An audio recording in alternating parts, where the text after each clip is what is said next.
Like 3-6. Now I'm feeling so fly, like a G6, like a G6, like a G6.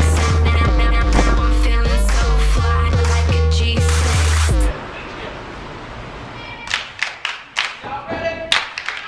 Let's go.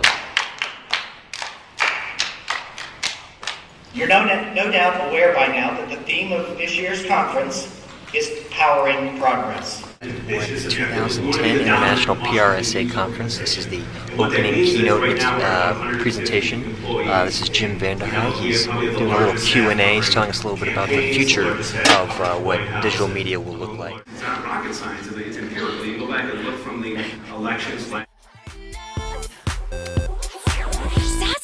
How can that This is the age of the individual. I think individual personalities can now be much more important than the institution that they're working for. And that's a pretty radical concept. Now you can have just an individual person who has a great following online. You can have a much bigger following online than they can get in the newspaper, and they become a personality, a branded personality. And that's one of the things we try to take advantage of in Politico. Come put a little love in my glove box. Wanna dance with me? So I just scored my first PRSA swag coffee mug. I'm ready to pour some coffee. Later, we're going to be having an opening reception, and I have a free drink awaiting me. How can that? Hi everybody. So we're here at the Washington Hilton. We're actually looking at a list of seminars that are upcoming. So one thing that I kind of want to do is the ROI of creativity. This is so high tech. I can actually select it, map it. That's where it's going to be. So each speaker has a barcode. You can actually scan this with your smartphone and be connected to their blogs. And there is a competition going on right now. Whoever scans the most barcode wins. We chose not to participate. 3 days of learning, engaging, and networking. 1:15, the luncheon for Monday is starting. There's about 3,000 people here. That what you don't know is always more than what you do know. And that makes education a lifelong process. How can that? Tell us, what is Brain Velcro, and how is that relevant to the brands that you're working with? In order to tell a story that matters to anybody, first you have to delve into what scientists are now discovering through neuroscience, through something called functional MRI. I think the way the PR industry is changing is that we truly have a right and an ability to be treated as business people and as strategists, as opposed to coming to the meeting after the real meeting has already taken place, and then they tell us how they would like us to communicate that.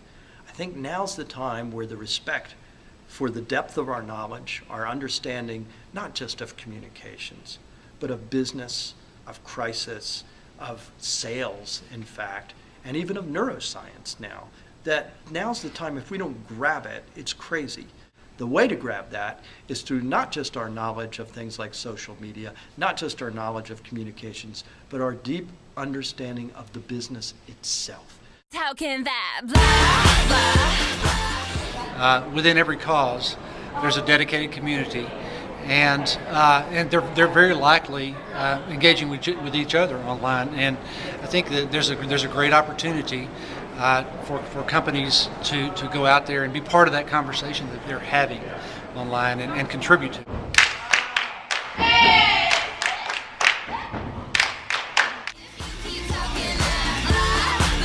You work for a government agency or you work for a huge Fortune 500 company, you sort of see the world through your lens, your prism. And having an agency in Minneapolis or Denver or LA with a different perspective that may be closer to the ground, as it were, come in, challenge your assumptions and on who you can bounce ideas off. It creates a nice dynamic that makes sure you're relevant to the public. Say saying blah, blah, blah. I think actually something that I was just asked at the end of our last session by an organization, which is incredibly powerful, is, what about these small bloggers who approach us and we want to line up our executives to do an interview with them, and they don't really understand the importance of the blogger. And I think it's not only of who they are now, could be overlooked as far as who they might become and how their influence might grow, but also the power of the SEO, that anybody that's out there blogging, and it'll be varied by their authority ranking, but they're going to be searchable. And so you want to make sure that you're always putting your best foot forward, that you're always having your executives talk about your key messages in your organization's voice, so that whether you're on the blog, whether you're pitching to the blog, people really understand what your message is and that it's clear, and that you're treating them as the media. In this day and age, people are bombarded with gazillions of messages. So how do you cut through the clutter, and how do you make your audience listen to you? And even if they listen to you, how do you make them believe in your products or services? And even if they believe in your products and services, how do you move them from that belief to action? My greatest example of simplicity is this. We will put a man on the moon and return him safely by the end of this decade. If John F. Kennedy was the CEO of our times, he would have said something like, our mission is to invest heavily and strategically in nurturing our human capacity and expand to new frontiers so we can land a man on the moon and achieve leadership in space. Would you remember anything from what I said? No way. But we all remember the first one. Why? Because of its simplicity.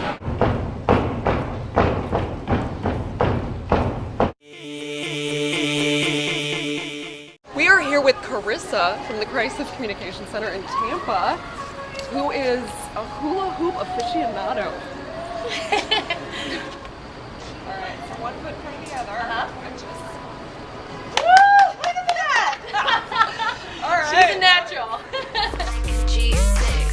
One very exciting thing that just happened. I got my very first business card.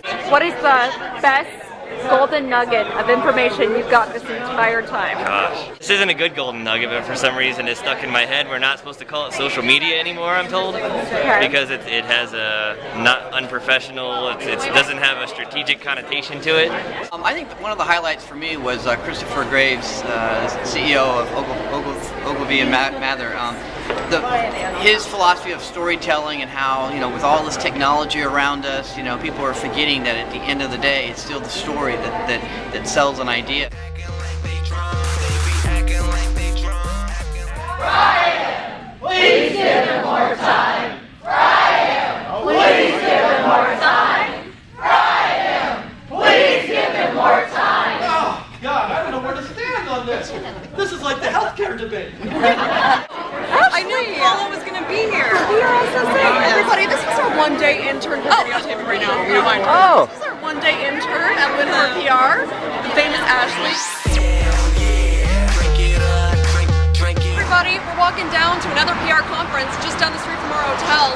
Want to check out another speaker? She's a pretty big deal. Big celeb. Stay tuned. There is a revolution taking place in the way people find and consume and share information. Hey guys, I just snuck out of Paula Berg's presentation. It's a packed house in there. Wanted to check out what the competition was up to. We are at, the bill is passed, now what?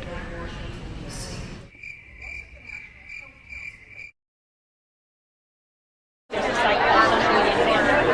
they do very basic breakdowns of tools. It is the last day of the conference. As you can see, things are pretty cleared out right now. There's another session going on, and then everybody is out of here, back to home. Bye, everybody. Good night.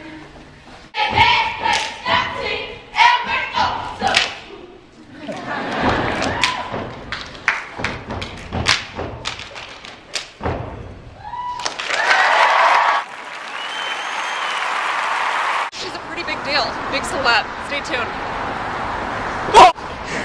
I almost ate it.